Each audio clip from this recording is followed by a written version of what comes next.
Bonjour à tous.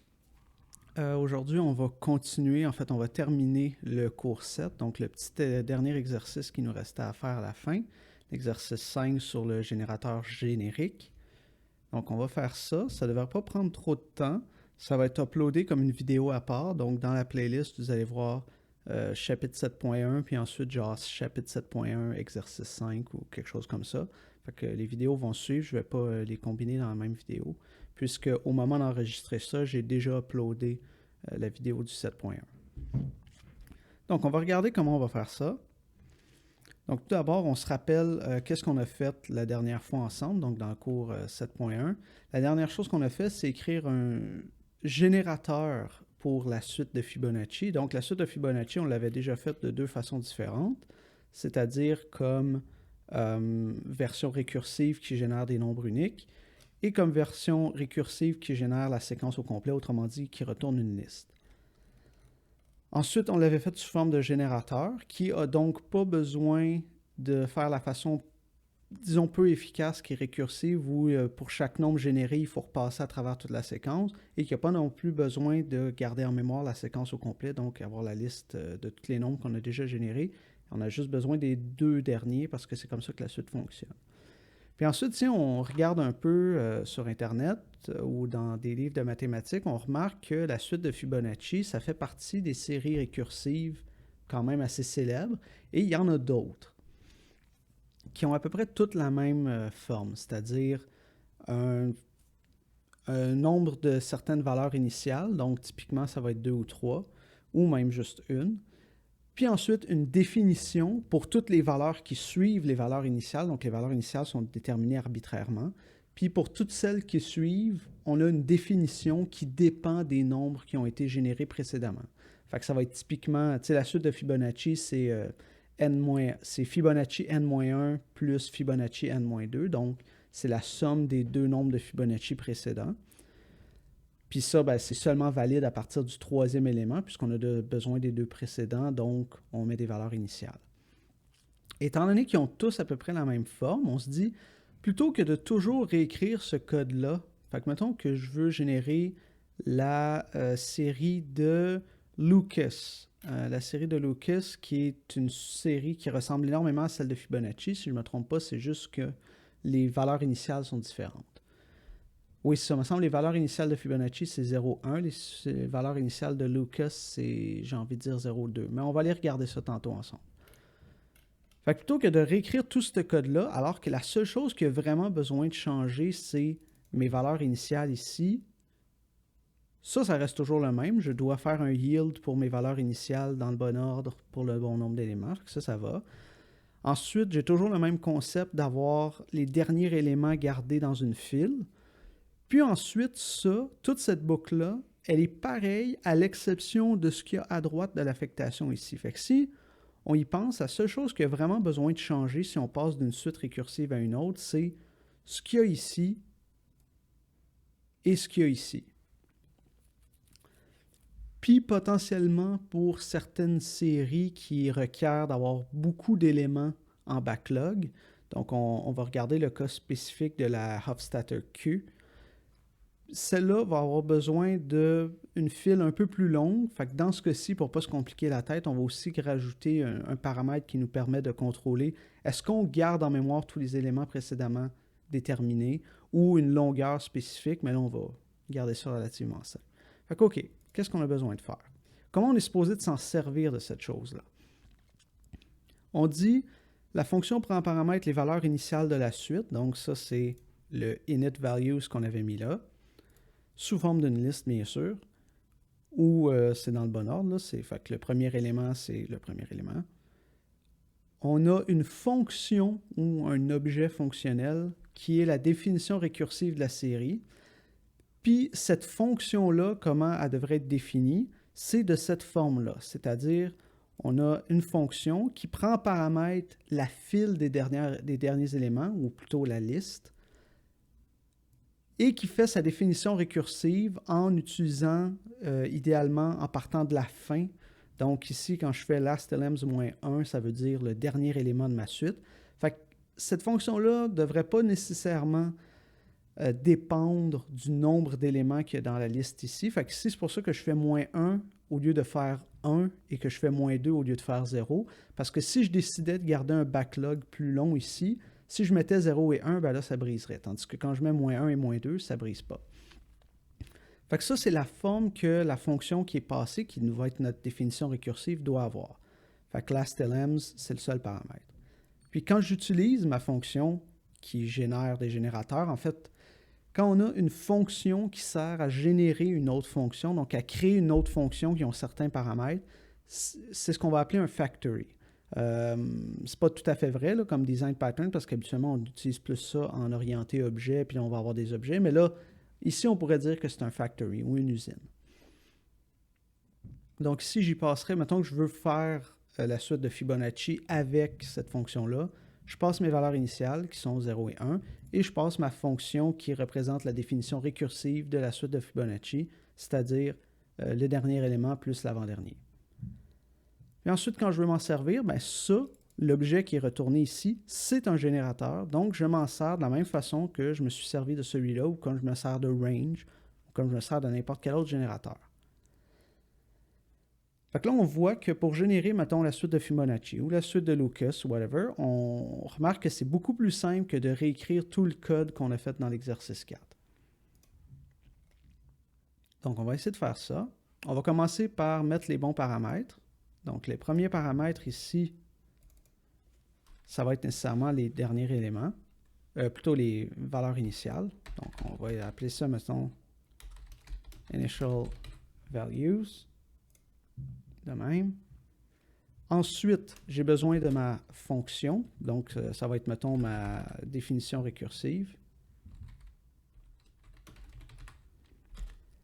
Puis, on va se garder un autre paramètre qui va être, est-ce que je garde en mémoire toute la séquence déjà générée ou je garde seulement celle que j'ai de besoin. Puis, celle que j'ai de besoin, on va prétendre qu'on a toujours besoin de seulement la valeur initiale. On pourrait mettre ici un paramètre qui contrôle le nombre d'éléments qu'on garde, mais ça commence à rendre les choses un peu compliquées. Mettons, on va appeler ça keep whole sequence. Puis on va l'initialiser à false, parce qu'on va dire que par défaut, si on a le même nombre d'anciennes valeurs qu'on a de valeurs initiales, c'est suffisant. OK? Là, il va falloir utiliser une fermeture lexicale, donc comme vous avez vu dans vos notes. Comment c'est une fermeture lexicale? C'est essentiellement, je définis une fonction locale, donc ça, on sait comment faire. Fait que, mettons que ici, je vais l'appeler mon recursive generator, qui prend des choses en paramètres. Fait que moi, puis bon, ça, je fais ma définition, blablabla. OK, on va dire que je mets des trucs dedans. Puis ce que je fais ensuite, c'est que je retourne cette fonction-là. Mais l'affaire, c'est que cette fonction-là, quand je la retourne, donc comme fermeture lexicale, le contexte qu'elle va avoir va être le contexte d'un appel en particulier de celle-là. Donc, mettons que ma fonction, j'en fais une toute bête, juste pour faire un exemple. Donc ici, je vais mettre en commentaire la partie sur cet exercice-là, et je vais juste me servir de ma fonction comme ça.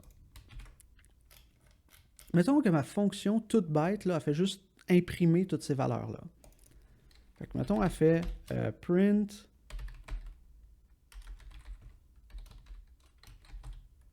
initial values,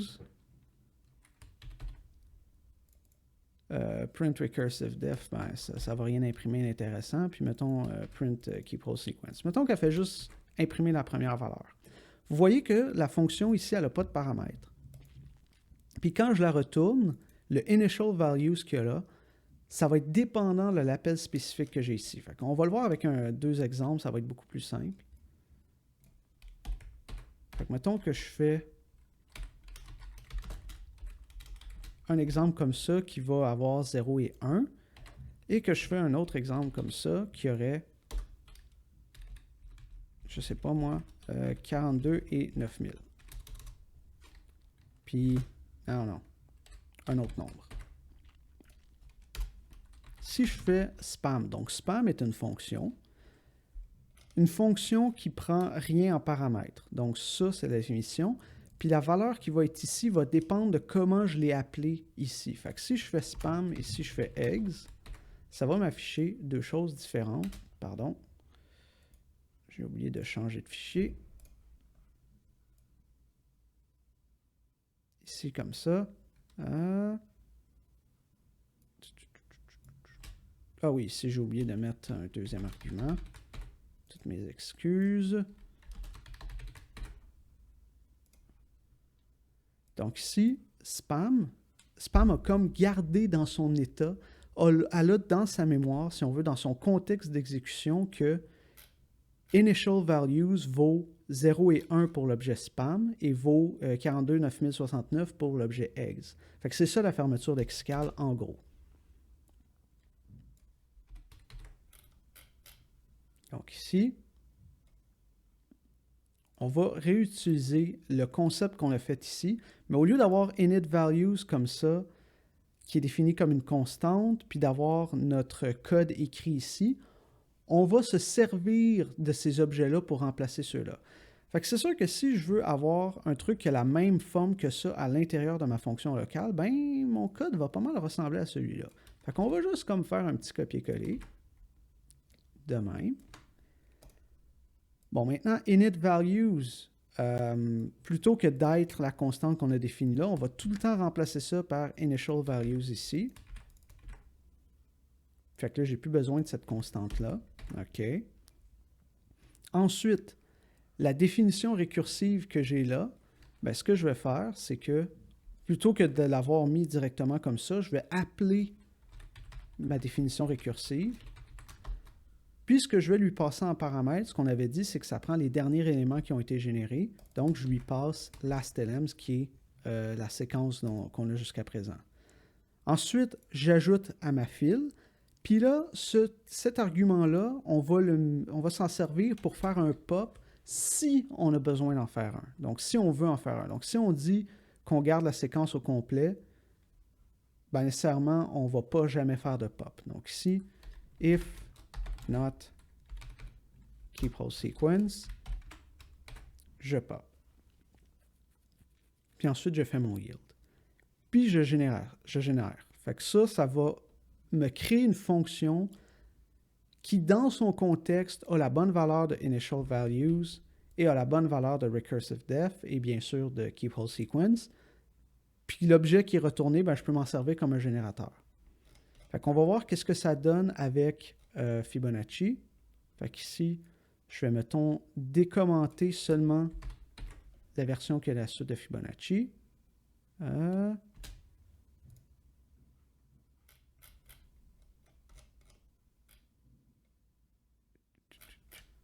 Qu'est-ce qu'on a oublié? Ah oui, on a oublié de mettre le paramètre. Donc, ce qu'on veut, c'est avoir un générateur qui prend comme seul paramètre le nombre d'éléments qu'on veut générer. Donc ici, je vais mettre length. Fait que j'aurais juste dû copier-coller la définition que j'ai faite ici, puis changer le nom. Le nom que la fonction a ici à l'intérieur de la fonction factory, donc le nom de ma fonction locale, n'a pas vraiment d'importance à l'extérieur de la fonction. C'est sûr que ça me fait une fonction locale, donc j'ai bien sûr besoin d'utiliser ce nom-là pour faire mon return. Mais une fois que je sors de cette fonction-là, une fois que je suis rendu, par exemple, ici, là, ici je l'ai appelé Fibo, le nom qu'elle avait à l'intérieur ne change plus rien. Il n'est même plus accessible, on ne peut même pas savoir comment ça s'appelle à l'intérieur parce que c'est local à la fonction.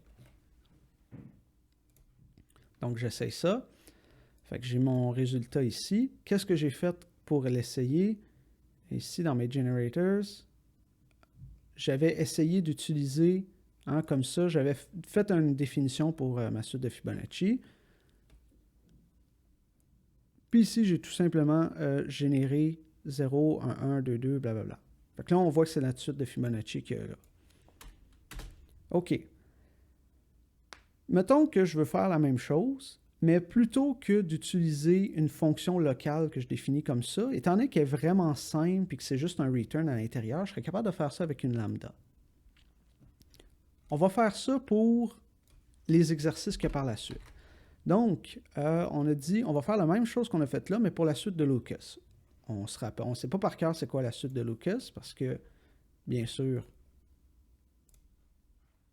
On ne sait pas par cœur toutes les séries récursives qui existent. Donc, on va aller faire une petite recherche sur Internet. Lucas Series. Puis d'ailleurs, je pense que je les avais mis ici directement. Ouais, ça, j'avais mis des liens. Donc, la suite de Lucas, c'est la même définition récursive que la suite de Fibonacci, mais avec les valeurs initiales 2 et 1. Donc, si je vais ici, mes valeurs initiales, ça va être 2 et 1. C'est bon. Ma définition récursive, c'est l'avant-dernier, plutôt le dernier élément de ma suite, plus l'avant-dernier. Autrement dit, même affaire que la suite de Fibonacci. Bien, comment je ferais ça dans une lambda? J'utilise ma lambda. Qu'est-ce que je mets après le mot-clé lambda? Ce sont les paramètres. Ici, je sais que la forme de la fonction que je passe, ça doit être comme seul et premier paramètre, les derniers éléments. Fait qu'on va appeler ça, mettons, sec pour séquence. 2 points, une seule expression. Donc, autrement dit, faire comme si j'avais une fonction qui a juste un return, mais j'enlève le mot-clé return. Puis c'est quoi que je veux ici? C'est ma séquence moins 1 plus ma séquence moins 2 comme ça. On essaye ça. Qu'est-ce que me retourne ma suite de Lucas ici? Ça me retourne quelque chose. Est-ce que ça, c'est bon? On va aller vérifier. On me dit que ça devrait donner 2, 1, 3, 4, 7. Est-ce que ça me donne à peu près 2, 1, 3, 4, 7? Oui, c'est bon. OK. Fait que j'ai la bonne affaire. Fait que ça, c'était pour la suite de Lucas. Maintenant, on va faire la même affaire pour la série de Perrin. Ce sont bel et bien des séries et non pas des suites. Pardonnez-moi si des fois je confonds les termes mathématiques. Je sais que ce n'est pas très rigoureux. Ce sont clairement des séries.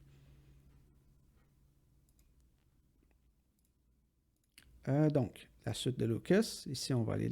pardon, la suite de Perrin. Donc, la suite de Perrin, c'est l'avant-dernier élément plus l'avant-avant-dernier élément avec les valeurs initiales 3, 0 et 2. OK. Donc, on va faire la même chose ici. Mes valeurs initiales 3, 0 et 2. Puis mon lambda, encore là, séquence. J'avais dit l'avant-dernier plus l'avant-avant-dernier. Donc, plus le deuxième avant-dernier. Donc, séquence moins 2 plus séquence moins 3. OK. Puis, j'affiche ça. Ici, là, pour faire l'affichage, j'ai juste créé une liste des 10 premiers éléments. Donc, OK, 3, 0, 3, blablabla. Est-ce que c'est bon tout ça? Oui, c'est bon. On a la bonne série. All right. So far, so good. Générer la suite de Fibonacci, la suite de Lucas, la suite de Perrin, ça avait à peu près la même forme puisque ça fait juste additionner les deux qu'il y avait avant. On va en faire une qui est un petit peu plus compliquée, puis c'est pour ça qu'on va avoir besoin de notre troisième argument ici. Pour la suite de Hofstadter Q. Donc, il y en a plusieurs des séries de Hofstadter, mais on va prendre la version Q parce qu'elle est un petit peu plus simple et elle fonctionne bien dans notre algorithme. OK, donc, Hofstadter Q, c'est premier élément est égal au deuxième élément qui est égal à 1, donc mes valeurs initiales, c'est 1, 1. On peut tout de suite aller mettre ça.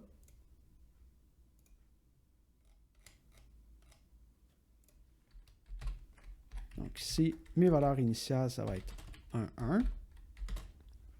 Ensuite, ma définition récursive. Ici, j'ai la suite de Hofstadter, donc l'élément qui correspond à n moins l'élément qui correspond à n moins 1. Fait que là, on a quelque chose qui dépend des anciens éléments, mais passé encore à travers Q. Fait que là, si on essaie de faire ça de façon récursive, ce serait quand même assez facile. On aurait une fonction qui s'appelle Q, ou qui s'appelle Hofstadter Q, puis on ferait juste l'appeler pour n-, puis là, on appellerait Hofstadter Q n-1. Sauf que là, on n'a pas accès à la fonction Hofstadter Q, on n'est pas dans une définition récursive, on a juste accès aux anciens éléments. Mettons Qn-1. Mettons que c'était juste ça ma définition récursive, Qn-1. Ou mettons pour Perrin, Pn-2. Pn-2, ça veut dire l'élément dans la suite, dans la série de Perrin qui correspond à l'index n-2. Autrement dit, dans notre cas, c'était séquence-2, l'avant-dernier élément. Parce que chaque élément dans notre séquence est en fait un nombre de Perrin ou un nombre de Fibonacci, etc. Fait que Qn-1, ça représente en fait notre séquence -1, hein, autrement dit le dernier élément de notre séquence. Fait que si je veux faire Qn, Qn-1, en réalité, c'est, au lieu de mettre Q ici, je mets séquence crochet, parce que chaque élément numérique que j'ai là représente un index négatif dans ma suite. Donc, au lieu d'être Qn-Qn-1, au lieu d'être Qn-1 ici, ce serait séquence -1.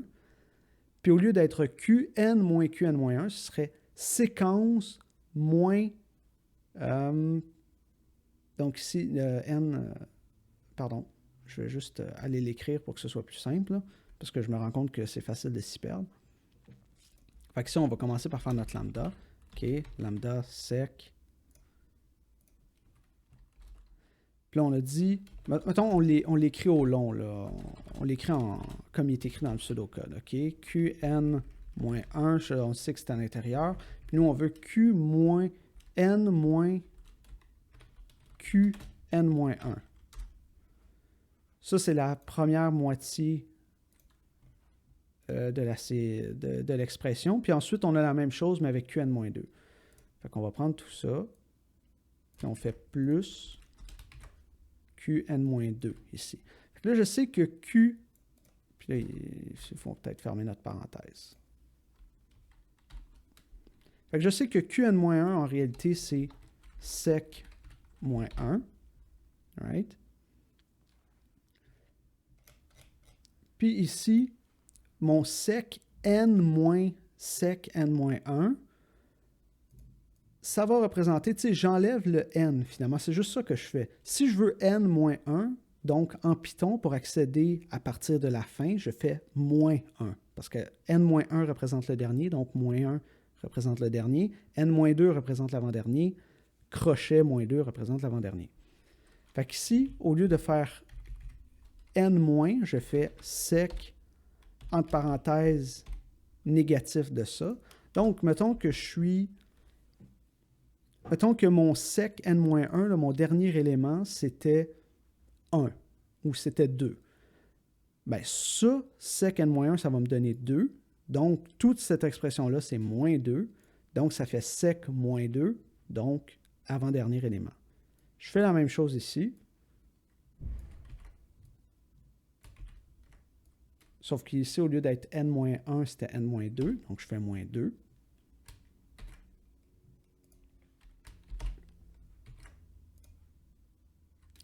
Qu'est-ce que j'ai oublié de faire? The Q index out of range. OK? Pourquoi j'aurais un DQ index out of range? Ici, on peut voir que, étant donné que mon... Tu sais, si je regarde, là...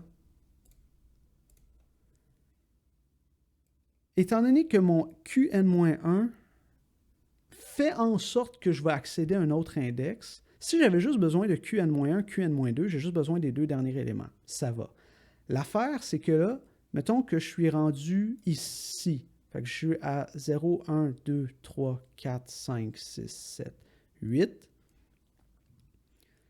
Mon Qn-1, mettons, ça va me donner 6. Right?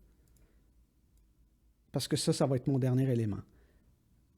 Donc, moi, ce que j'ai besoin pour le reste de l'expression, c'est le Q qui est à l'élément -6. Autrement dit, le sixième dernier.